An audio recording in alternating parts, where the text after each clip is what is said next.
I'm about to make cassava leaf stew slash soup. So this is cassava leaf that has been pounded or blended into very smooth consistency to your preference. If you want a bit chunky, you can do that. If you want it very smooth, you can do that. So this is the star of the meal, cassava leaves. The normal cassava we all know, just the leaves. You pick it, you wash it, you blend it, and you can make stew out of it. The protein for the cassava leaf stew, you can use any protein of your choice: goat meat, beef, chicken, whatever. And then of course, this is like, I'm fancy, okay, so we love to have our protein. So these are fish. This is smoked salmon, which is mackerel, mackerel. This is some type of dry fish. I don't know what it's called. This is cow skin, wole, and these are just dry. This is cow salted fish. So these are my proteins and fish. This is it. These are the protein seasonings: onion, pepper. This is Kivo hot pepper, salt,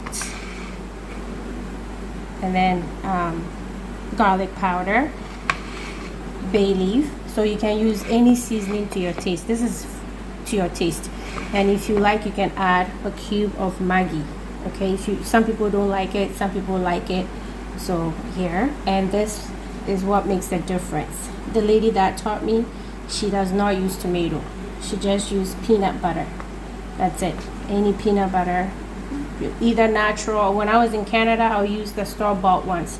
In Ghana, you buy the one in the market. If you have the store-bought peanut butter, it's as good as it gets. So here are the ingredients. Very simple ingredients. And of course, your oil. But I'm not a big fan of palm oil, so sometimes, just to not make the taste too strong for me, I'll use some of this. This is more than enough to make this stew. And add a little bit of normal oil, coconut oil, whatever oil, sunflower oil, vegetable oil, just add a little bit to it. And the two mixed together, we can start.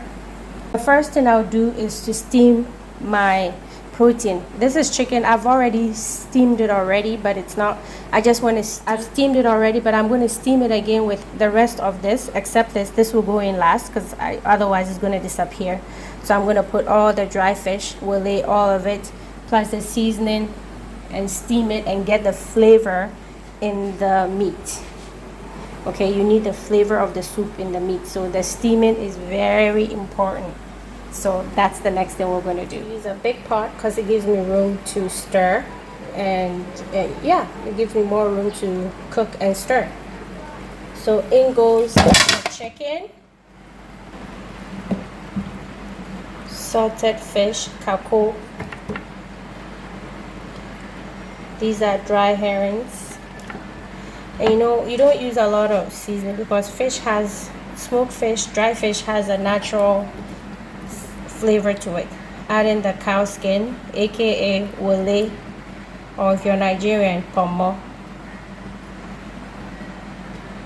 Okay, I'm going to leave these two fish for much later. You add in a little bit of water, and I'm just going to throw all this in: the garlic powder, salt, pepper, onion, bay leaf. Just throw it all in, and then you cover and allow this to steam. Okay, and then you taste and adjust your salt as needed. It's been steaming for about 10 minutes. You don't have to, but I ended up adding about a tablespoon of tomato paste. So at this point, if your chicken is too soft, you can remove it and set it aside. But this one is this is mature chicken, layers, so it can stand long cooking. So it's looking really good. So soon we're gonna add the cassava leaf to it. At this point, I'm gonna add the other hard smoked fish, the mackerel, aka what do you call it, salmon. that will be like end just before I finish the cassava leaves too, because it's too soft and it's gonna all disappear if I put it in right now. So I'll add it in, let it steam for about 5 more minutes, then I'll add the red oil, cook it for a little bit before I put the cassava leaves. Or you can put the cassava leaves in and later add the oil, but I want the taste of the oil to not be too strong, so I want to cook it longer, if you know what I mean. So I'll put it in so it'll cook more, and then cook more with the cassava leaves. Okay, now I'm going to add oil. I won't use all because I'm going to add a little bit of regular oil to it.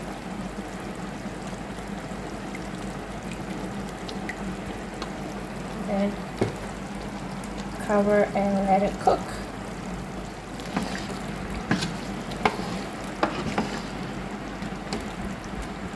Stir in the oil.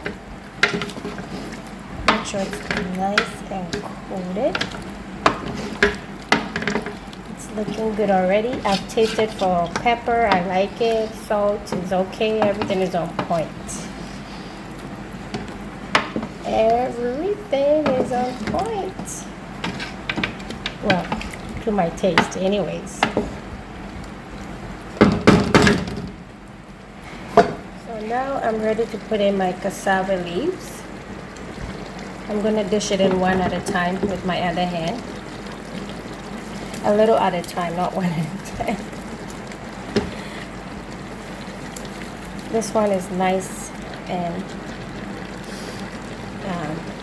thick. Sometimes it's very liquidy and you can squeeze out excess water if you want. Now this one is good, so I may have to add a little bit of water, mix it with the peanut butter before I put it in.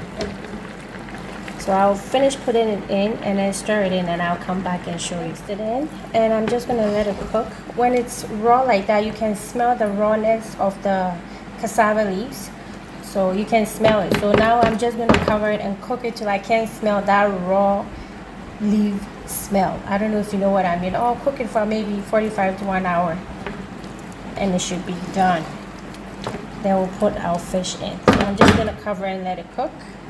Come back and taste for seasoning and add more if I need it. And it's looking good. And you can see the color is also changing. It's not as bright green as it was before. Like it was this bright. Now it's becoming olive green. So it's cooking.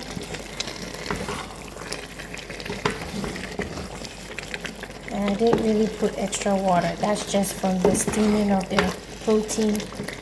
And yeah, and the cassava itself. The peanut butter I'll put in. If it's the Ghana peanut butter, sometimes because it's natural, it's runny. Okay, so you can put in the cassava leaf just as it and stir it in. But if you're using the thicker one from Canada for the sandwich, you have to add a little bit of water to dilute it and add it to it. So it's easy to mix into the cassava leaves. Otherwise, you're gonna have chunks in there, and it will eventually mix into it, but it takes a while. So I'm gonna add a little bit of water to this and mix it and pour it in. Looking good. The oil has started settling on top, so that means it's cooking real good. So I've mixed the peanut butter as much as possible. I'm gonna put in here and stir it in. So I'll be back. It's been mixed in. And I'm just gonna let it cook down. So of course I'm gonna scrape the side of my pot, make sure it's nice and neat. Cover it and allow it to cook down, and then we'll come back and taste it. See? It's cooking, cooking, cooking. The red oil wasn't much, so that's all I had, so I used it, but it's still good. I added normal oil to it too, so as it cooks, you're going to see more oil settling on top. So we'll come back and check on it.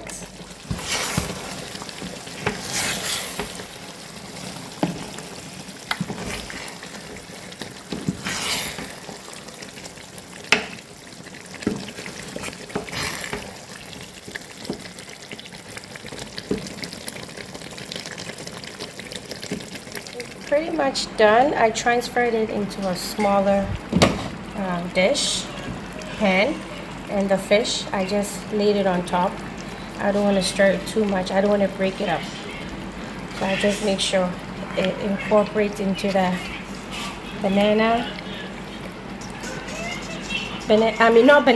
cassava leaf stew. Cassava leaf stew, and we are done. See, the oil is settling here. Delicious. It's not that hard. You can do it.